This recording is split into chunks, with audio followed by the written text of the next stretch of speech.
It is me, Becky B. Hope you're all doing well. Today's video I am going to be doing a comparison between Harry Potter and the Philosopher's Stone, the book, and Harry Potter and the Philosopher's Stone, the film. Exciting stuff. But before I continue, I kindly ask that you like, share, subscribe, tap and comment, and thank you very much for your continued support. So I have no doubt in my mind that the people who are watching this video have probably either read the book, seen the film, or both, which is probably the more likely scenario here. So I'm not going to be boring you with the intricate details of either. The point of this video is more what I consider to be the 5 main points of the book, 5 main points of the film, sort of comparing them as I go along in the analysis, and then just some additional note on things I think that both of them did well, things I think both of them didn't do so well, and then I'm just going to give them a little bit of a rating at the end. Now, this is obviously just my personal opinion. I know that other people are going to have different opinions to me, and that's absolutely fine. So I'm going to do the top 5, that's 10, not 5, that's 5. I'm going to do the top 5 moments that I think are quite key in the book. And to start off with, I'm going to discuss the relationship between the Dursleys and Harry. Now, the book starts with the Dursleys and kind of establishing them as being muggles. And we kind of get a feel for who they are. They're quite mundane people. They sort of go about their day-to-day lives. They're just very ordinary family to an extent. And then Harry comes along. And what I really like about the book is how Harry being there has just caused so much disruption to these ordinary people's lives and really brings out the disdain that the Dursleys have for Harry.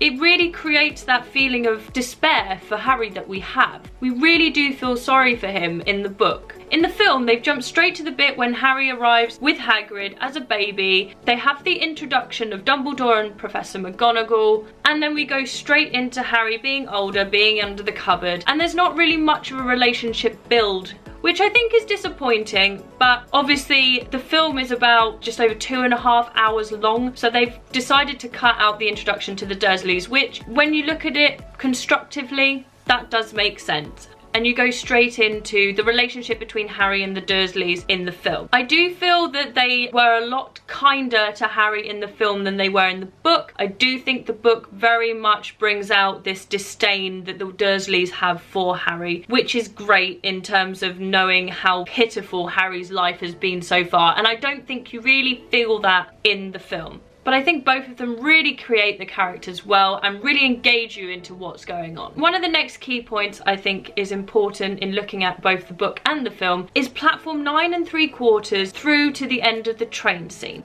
The book gives a really nice insight to the Weasley family. There's the bit just before they go onto the platform, then there's the bit when they're on the platform and the Weasleys are all talking amongst themselves. Fred and George, Percy, Ron, Ginny is also involved as well, and obviously Mrs. Weasley too. However, in the film, it is very much rushed. They're trying to save time and it doesn't seem like a very important part. But I think for further progress down the line, where we look at Fred and George in the books and how their characters are developed, and I think they're quite prominent in the series. I think it's a shame that they did cut those little intricate scenes out. And then we move on to the scene with the train. This is the first time we actually see Harry engaging with Ron and Hermione and Neville. Now, the reason I bring up Neville is because I think his character in the book is very important. But unfortunately, in this particular film, they have neglected him a little bit. Hermione comes in looking for Neville's frog, and that's all really we get a mention of Neville. There's also important parts in the book, for example, when Harry reads the back of his chocolate frog card, which referenced to Nicholas Flamel, and that's been skipped out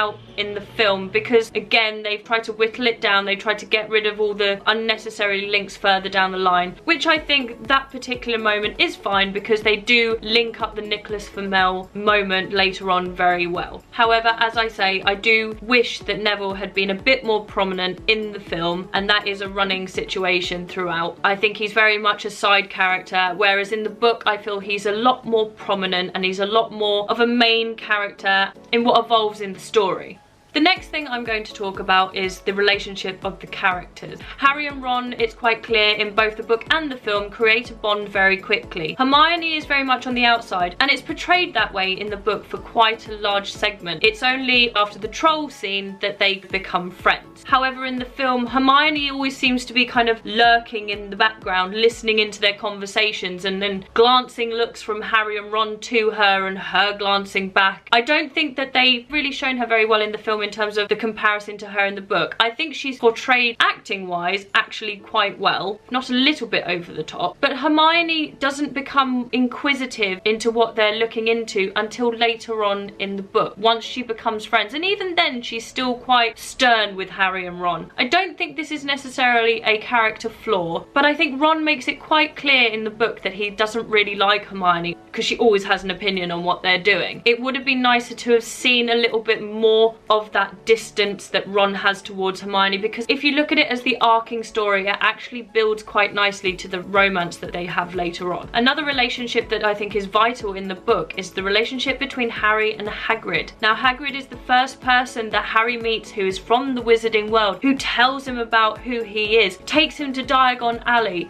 introduces him to the Wizarding world, tells him about Harry's parents. For years, Harry has only known that his parents died in a car crash, and then Hagrid tells him the truth, tells Harry why he's famous. And I feel that the film didn't really give this enough credit or thought. Hagrid is a very important character, again, throughout the series, and I think to not really develop that relationship between Harry and Hagrid early on in the film is disappointing. Also, Hagrid is an integral part to this film. He's the one who owns Fluffy. He has the dragon egg, which is very briefly shown in the film. Once again, I understand that there's time constraints and there's more important storylines to discuss, but I still think that there should have been a little bit more bonding between Harry and Hagrid. Therefore, I think that's a little bit of a downfall on the part of the film. Moving on from Harry's relationships with the people he likes, I'm now going to move on to the relationships with people he doesn't like. The next relationship I'm going to discuss is Harry and Malfoy's relationship. In the book, there's an initial meeting that Malfoy has with Harry when they're in Diagon Alley, and obviously that's been taken out of the film, and understandably, because it's not really relevant. We don't need to see that. And then in the film, the first time we're introduced to Malfoy is when he's on the steps trying to coax Harry into being on his side, and Harry turns him down. Scrapping that opening bit, it's not necessary, so I think that works quite well. And I think the continuing relationship between them from the film and the book is done well. You can definitely feel that there's an animosity between them. The last relationship I'm going to discuss in this is between Harry and Professor Snape. Once again, if you have read or seen or both of the collection of Harry Potter, you will know how important Professor Snape is as a character in Harry's life. And compared to the book, the film has definitely sidestepped how much suspicion Harry, Ron and Hermione have towards Professor Snape being the one doing this awful stuff to Harry.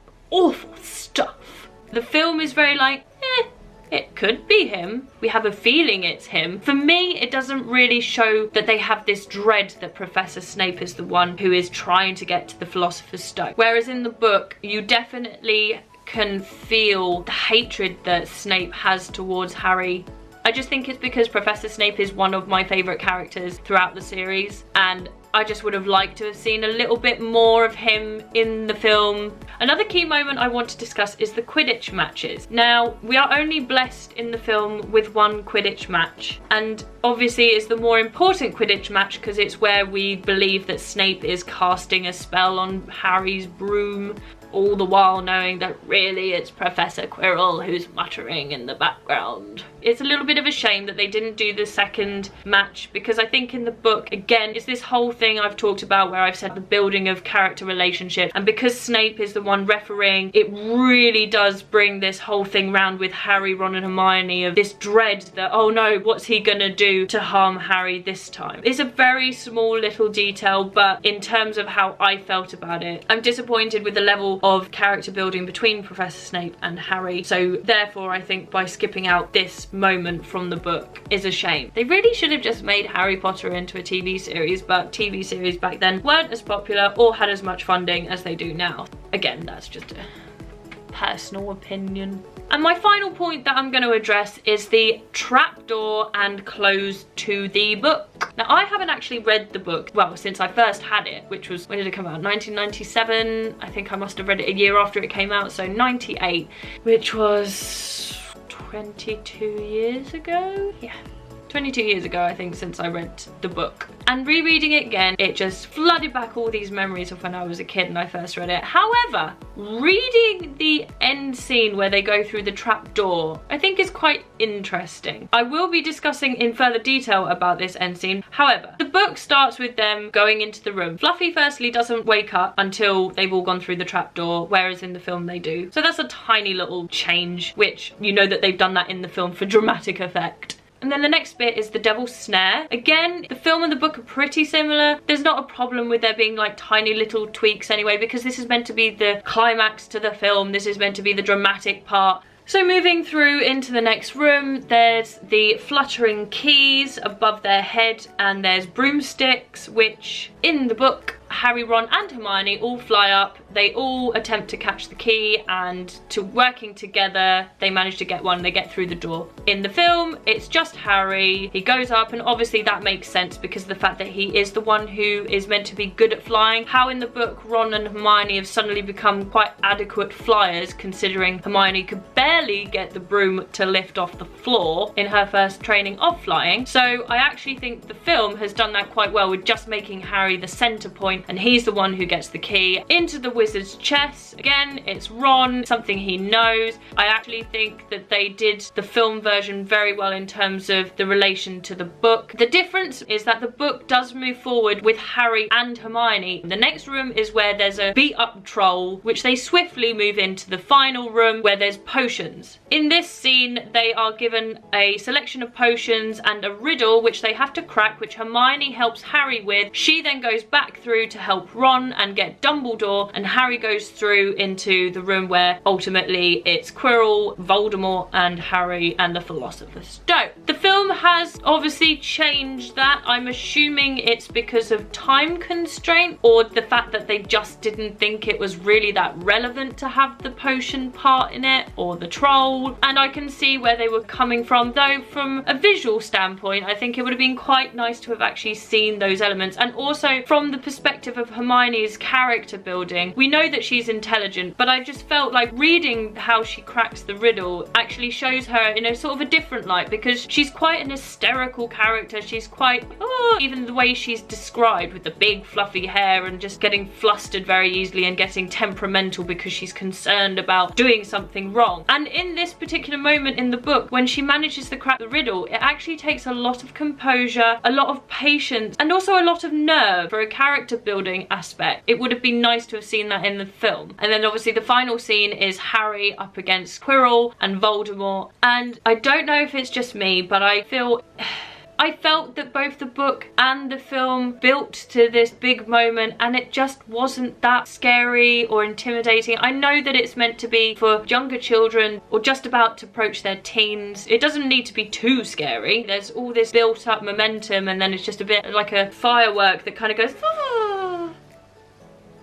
particularly in the film. I know that the CGI wasn't the best. The film has aged in terms of its CGI capabilities. I just didn't find Quirrell very intimidating. I didn't find Voldemort very intimidating. I felt that Harry didn't seem scared enough. I wish that there'd been a little bit more of a dramatic end to both the book and the film. And one of the things they've also changed is that Dumbledore is the one who turns up and at least saves Harry right at the end, or protects him at the very least. Whereas in the film they've completely scrapped that. Voldemort just sort of passes through Harry and Harry collapses, and then we're in the hospital scene, which I think was a little bit of a cop-out. I actually would have liked Dumbledore to have turned up and you just sort of see him in a blur. It would have been nice to have had a glimpse of Dumbledore, however minute that moment was. So having discussed those those top 5 key moments for me in the comparison of the book and the film, there's a couple of other elements that I'm going to mention as well as additional little comment.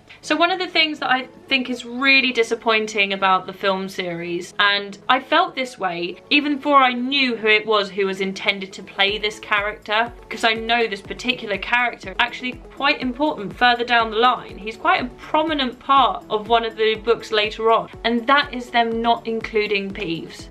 As I say, not only because of the importance I think of his character throughout the series in the books, but also knowing that the late great Rick Mayall was going to play Peeves. For me, that is heartbreaking to have known that he actually recorded scenes and then they just didn't put them in the film. He would have been perfect as Peeves. Even when I reread this first book and I read the bits with Peeves in, I just hear Rick Mayall doing it. So that's another flaw that I have with the film. Also, having reread the book, I have noticed there are a couple of plot holes. One of them being the fact that wizards and witches are not meant to use magic outside of school. So why Ron and Hermione are using magic on the train is a little bit beyond me, and I think it might be a teensy-weensy bit of a plot hole.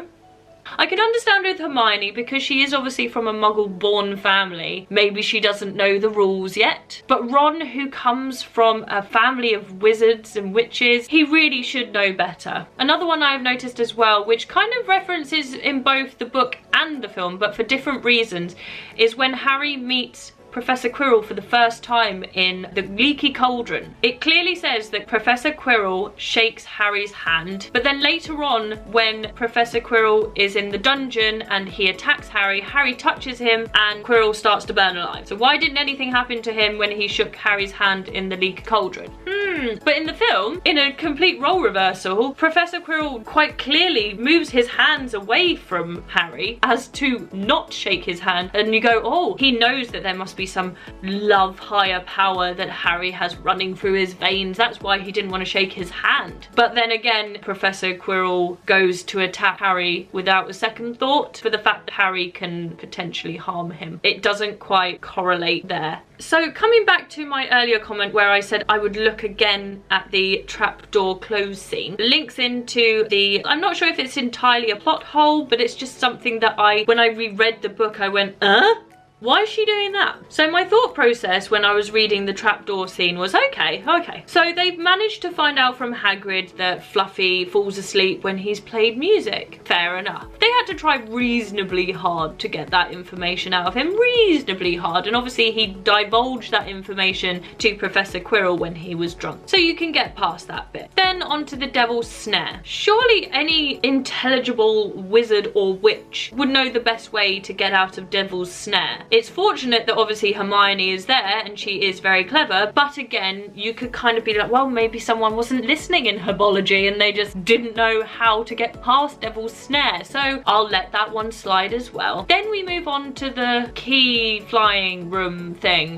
Why would you leave the key that leads to the other room available to get? I would understand if it was just a flying bunch of keys above your head and there weren't any brooms. But there's brooms. You're just encouraging this person to go and get that key. You're not making it difficult for them, really. Making it difficult for them is leaving a bunch of flying keys with no brooms. I suppose in the film they made it a little bit harder by just leaving the one broom, which meant that Hermione and Ron couldn't help Harry out. And I'm pretty sure, if I remember rightly, the keys don't get as hysterical in the book as they do in the film, but that might have just me been glazing over because I was like, why would you leave brooms?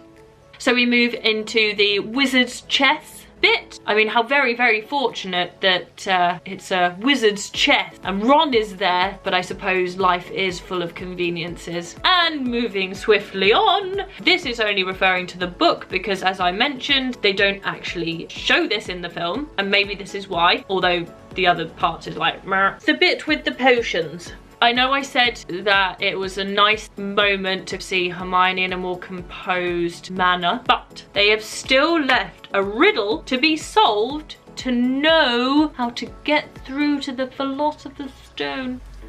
Very interesting. Why? Why are you giving the thief of the Philosopher's Stone the opportunity to get to the Philosopher's Stone? That's not protecting the stone. Reading that again, I was a bit like, what?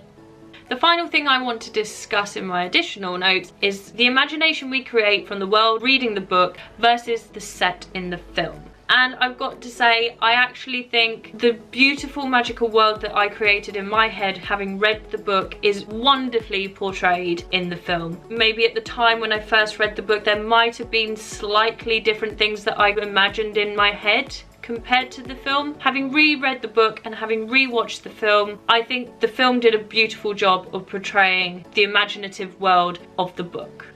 And to my final conclusion, I would have to say, having reread the book, it was very enjoyable. You definitely got a great bond with the characters. And for the film, I'd say the same thing. I'd say the characters are portrayed well, they're enjoyable to watch, if not a little bit stiff in their acting, and I'm talking about the younger lot. But it's a great cast of people, and the world that we read in the books, I think, is beautifully brought to life in the film. Having said that, I think there are a few plot holes and a few directorial choices which bring the film down, and unfortunately it hasn't aged well as a film. Being older and rereading the book, I've noticed a lot more things about it where I go, it doesn't quite make sense. So therefore, my rating of the book is going to be 6 out of 10, and the film a 4.5, no halves. I'm gonna give it a 4 out of 10 because, to be fair, re-watching it just didn't really engage me, but it's still Harry Potter and I do love them, and I will continue to watch the films and probably reread the books again and again. So that's my conclusion. Thank you very much for watching this video. I hope you've enjoyed it. If you have any additional comments or things you've noticed about the book and the film that you really liked or you disliked and you want to share and maybe discuss them, please leave comments down below. And until my next video, please take care and stay safe. Bye!